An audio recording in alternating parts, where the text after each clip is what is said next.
Hello and welcome to Light Up, a series that gives us opportunities to take certain thoughts, topics, think about them, and then see how we can take the thought forward into action, an action that ultimately is for the benefit of the young people in Uganda, in Eastern Africa, and beyond anywhere else, as long as the thought can give you a thought of hope and that it can be transferable. That would be a good thing. So welcome to the program as always, and would encourage that if you find something that's really thoughtful here that we are sharing, please pass it on.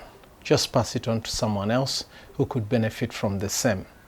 And in today's topic, a very short topic, again a line of thought, I just wanted to kind of take us a bit back and meditate upon role models. Role models in our communities, and that those role models are who the people, especially the young people, the youth, look up to. So here's the question for you. In your community, who are the role models that the young people look up to? Who are they? What do they do? What is it that they do that inspires these young people to also try, to also look up to taking up these challenges? In what kind of fields are these role models based? It's very possible that in our communities and our societies, we have a lot of people who are doing tremendous work. They're doing a lot of inspiring bodies of work, but we don't talk about them. Sometimes we don't know who these people are, or sometimes we simply are lazy to praise them, to bring them up, to revere and elevate them so that all the young people out there can get to witness who these people are and to understand who these people are. And it's very important for us to appreciate that in any given society, it's important for young people to always look up to certain role models, people who drive them, people who help them to dream as big, if not bigger. People who inspire them to say, I'm also going to try it out, I'm going to do it, and I'm going to make it better. But in our societies, sometimes these people fed, they get lost in smoke. It's because of our social designs that make it a deliberate effort to elevate, promote, and constantly talk about these role models. It's also important for us to understand that at least in any given setup in a society, in our communities, when we identify these role models, it is incumbent upon us as a people, as a community, as a society, as a country, to always elevate their names, to always talk about their work, to give them their social standing in society so that every young person can look up to them and say they're doing a tremendous service. It could be in as simple things as social services, public service. It could be that they're serving in the army. It could be that they're serving in schools. Like I always passionately talk about teachers. These are some of the role models we need to talk about, but we don't talk about them enough. So let me just take a moment here to appreciate. In this year, 2024, we had the Global Olympics ceremony and activities and games that happened in Paris, France. And of course, Uganda was represented, ably represented. And we brought home 2 important medals. Before I even talk about the medalists, I want to salute every athlete, every Olympian who represented Uganda at the Paris 2024 Olympics, that you did us a service. And your names ought to be elevated. They ought to be talked about. They ought to be put up there so that everyone knows. It's so unfortunate that if we went around our communities right now asking ourselves, how many people participated as Ugandans at the Paris 2024 Olympics, you'd see people stammering. They wouldn't have the entire list. I wouldn't have the entire list. And I have to be honest about this. Okay? But as soon as some, the very few of those stood out and put our emblem up and put our flag up and succeeded in the ultimate, which is to get a medal, then everyone is like, who is Joshua Cheptegei? Even those who are not following the Olympics would now take an interest to know, okay, what did he do? He ran the 10,000 meters marathon at the Paris Olympics Games, you know. Then we have another one who is Chemtai. He's a silver medalist, ran 3,000 meters.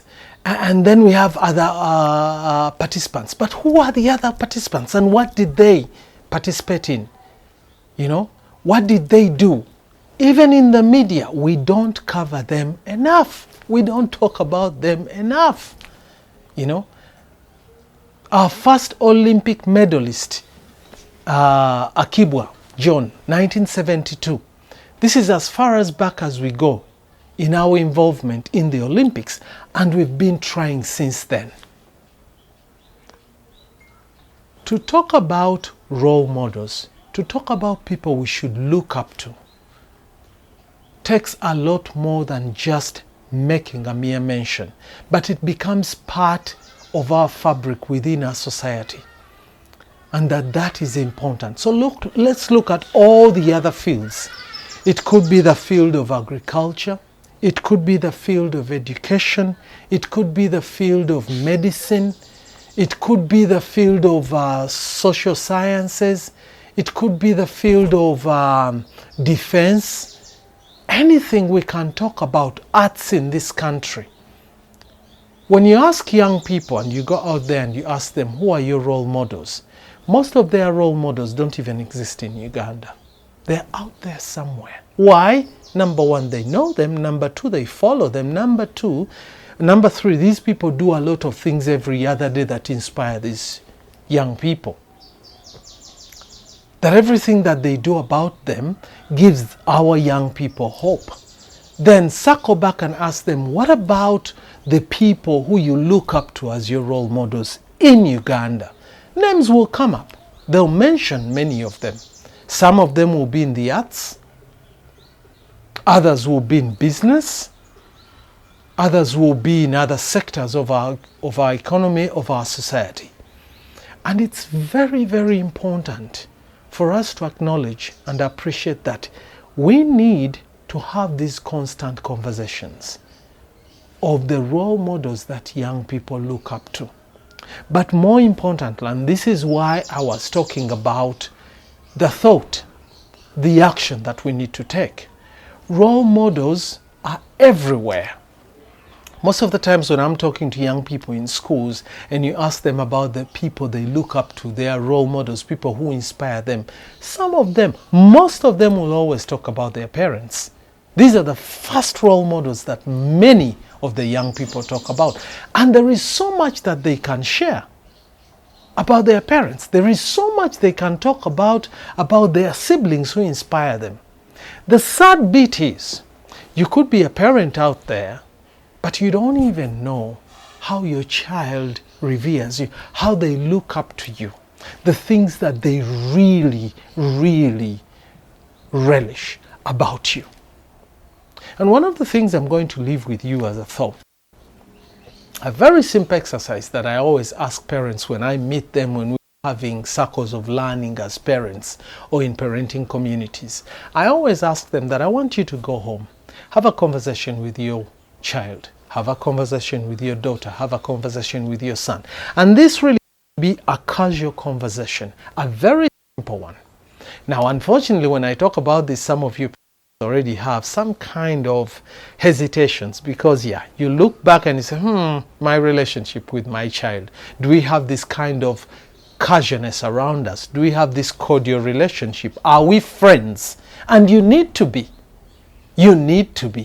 If you're not, I urge you to start thinking of how you can really build this friendship, this partnership with your child. But the exercise I'm asking you is a very simple one.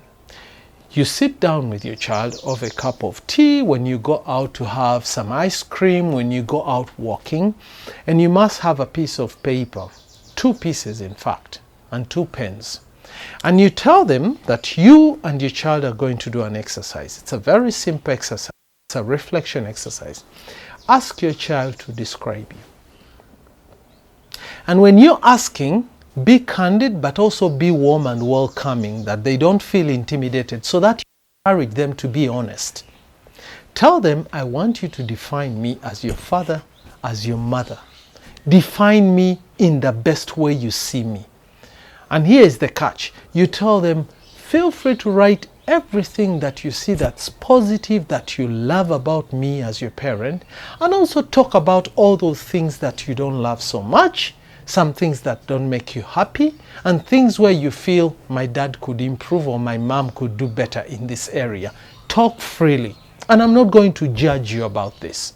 Now, to level up the field, you tell them that you're going to do exactly the same thing.